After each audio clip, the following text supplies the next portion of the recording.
What is up, guys? Welcome to another new episode of 2 Accounts 1 Scape. So in this episode I decided to do a lot of questing today. I needed to pretty much just get Fairy Tale Part 1 out the way, that way I can just use fairy rings finally. But mainly I wanted to get the magic secateurs. I hope I'm pronouncing that right. Because obviously you guys know about the farming guild, and what I want to do with these accounts is one day get 85 farming and just do farming contracts and make a ton of money. I'm currently working on my main, trying to get 500 banked. I currently have around like 120 so far, so I expect a video on that soon. But it's something I definitely want to look towards on the alts. Obviously the fairy ring system, it's like the most essential way to travel in RuneScape. Later on you guys will see a quick way to actually get to a fairy ring that not many people might not know. But yeah, I also want to get some more quests done, because eventually I want to do heroes quest, which leads to getting, I basically want to get the requirements for the kingdom, which is free money, literally doing nothing. And the way I calculated it is I pretty much make like 80k on my main at the moment with Royal Trouble completed, 80k every day. That's literally free money. If I could do that on 3 accounts, that's pretty much like getting free battle staffs on top of, you know, Kingdom every day. So yeah. And with Fermi Trials being completed, I also unlocked a new best in slot helm on both of these accounts, which is the Berserker helm.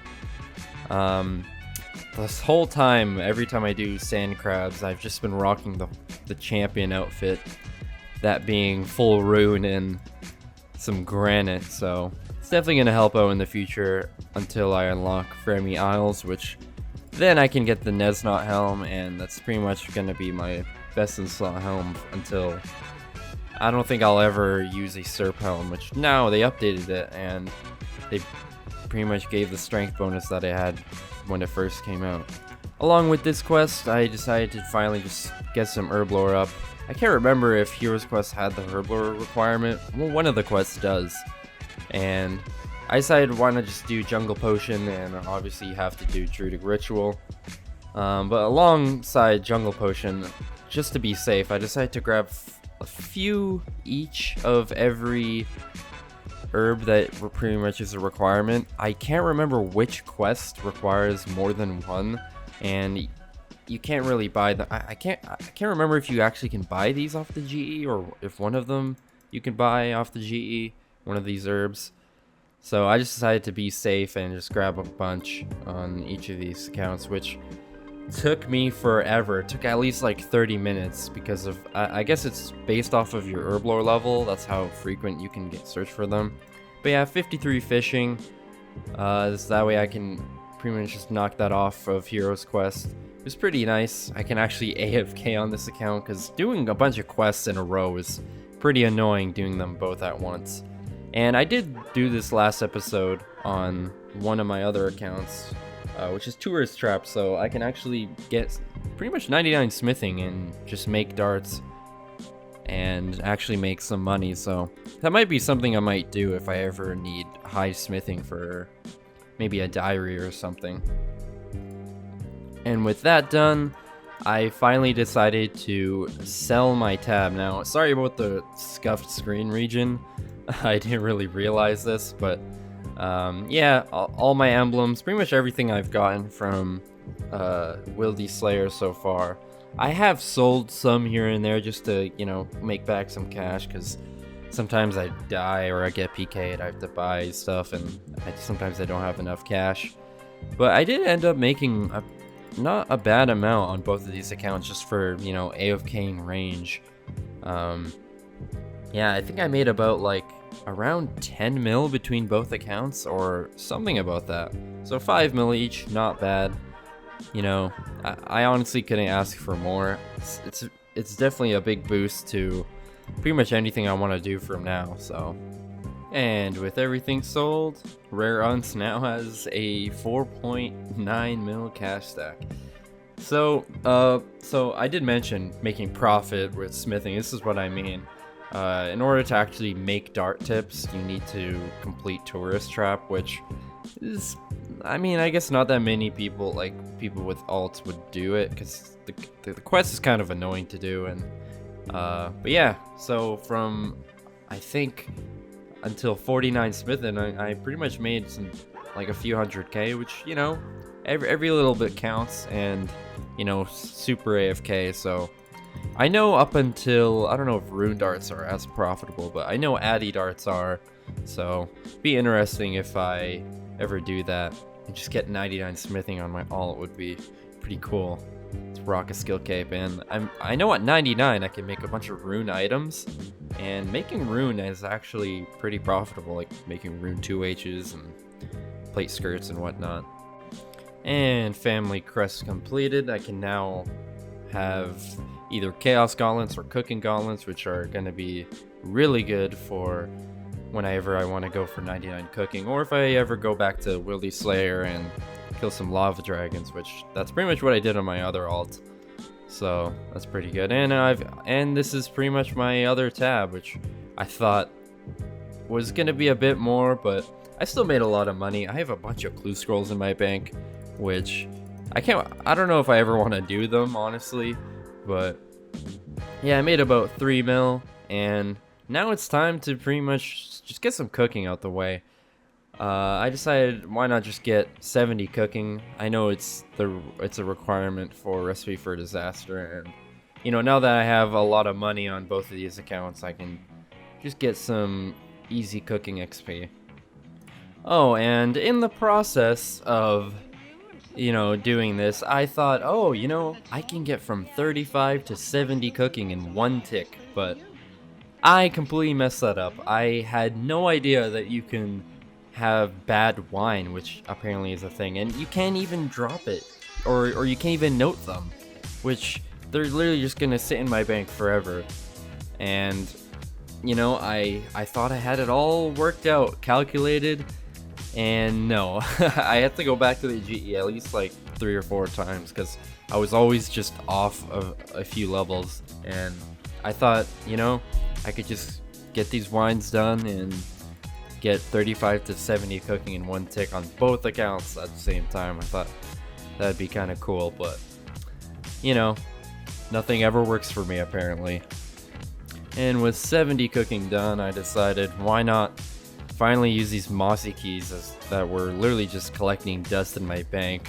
I've had 3 on each account since probably the first episode of 2 Accounts 1 Scape, because that was literally like the first thing I did on this account was just train range on moss giants. So I want to try my luck. Maybe we could get something good, you know, doesn't hurt, and you know, I could free up some bank space. But yeah, didn't really get anything good. Decided to help somebody that was there, some absolute blue D-hide champion right there. Look at that guy. That guy's ready to just win everything. Alright, so I decided to, at this point, to kind of switch up the goals in terms of what I want to do with these 2 accounts. At the moment, I'm fishing for 99 on my main, which I don't have any money on my main whatsoever, and I decided I need to come up with something quick. I need to start making money on this account because Wildy Slayer is just too click intensive for, like, I want something that's AFK easy, and I decided, why not go for 99 fishing through Karambwanji. So in order to do this, I would have to get over 500k bait, which at the moment I was getting around 10k bait per hour. So I spent the next 5 days, over a week, just getting this bait. You know, it was relatively AFK. I can 3-tick fish on my main and do whatever I want without affecting or slowing down my main whatsoever. So with this, I can pretty much make around like 250 mil at current prices, because the way they work is, I don't think you really need high fishing in order to get a good catch rate. So I guess we'll have to test it in the future, and find out how much money this will make me in terms of like per hour. So okay, I was not expecting this, but I just got the fishing pet, and this is a 1 in 443k drop rate from these guys. And I don't know if I got it from a shrimp, because you can sometimes get shrimp XP drops. So I just got extremely lucky. And in case you're wondering, each catch, because you can catch more than 10 at a time, it actually counts as one catch per 10, or however many you catch in one catch. That's a lot of catch. But yeah, I got the fishing pet. I never thought I would actually get it. Oh man, that's insane. So after days of trying to catch bait, I finally can start actually getting the requirements for the quest to actually start catching Karambwan. So both of these accounts I had to get 30 fire making, which, you know, no big deal, pretty easy. That's like the only requirement I really needed in order to actually start being able to do the quest. And with that complete, I can finally start fishing these.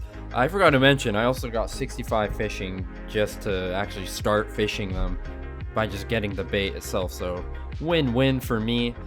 But yeah, I also found out that I can also cook them properly. I completely forgot that's also something that you unlock. But you know, after finally fishing, being able to fish these, I decided to do some tests and kind of figure out what the easiest way to do this, because I don't have a quest cape or slayer rings, so I had to find some other alternatives that were a lot more AFK, because banking is probably the worst part about this, because you actually do catch them pretty fast. I don't think fishing level actually affects the catch rate. Maybe it does, I don't know, maybe some high level Iron Man might know this, but I found a pretty quick and cheap way of getting to a fairy ring without quest cape, and that's the Salve Graveyard teleport. So pretty much saves me a lot of clicks, and I just bank at Castle Wars and just use this telly to get back, and I can pretty much AFK on both accounts and make some money. But the big question is, how much money do I actually make? So when I first tested this, I was getting like 16k an hour, but that was because I did the quest, and the session that I was in, like the XP per hour, I didn't reset. So I found out that I actually get like 25k XP an hour on both accounts, which means I fish pretty much 500 an hour on each account. So that's around 500k GP an hour just AFKing. So while I get 99 on my main or whatever skill I decide to do, I can just do this nice and AFK without, you know, having to click consistently. So anyways, hopefully you guys enjoyed this video. Hit that like button, subscribe, and I'll see you guys in the next video. Peace.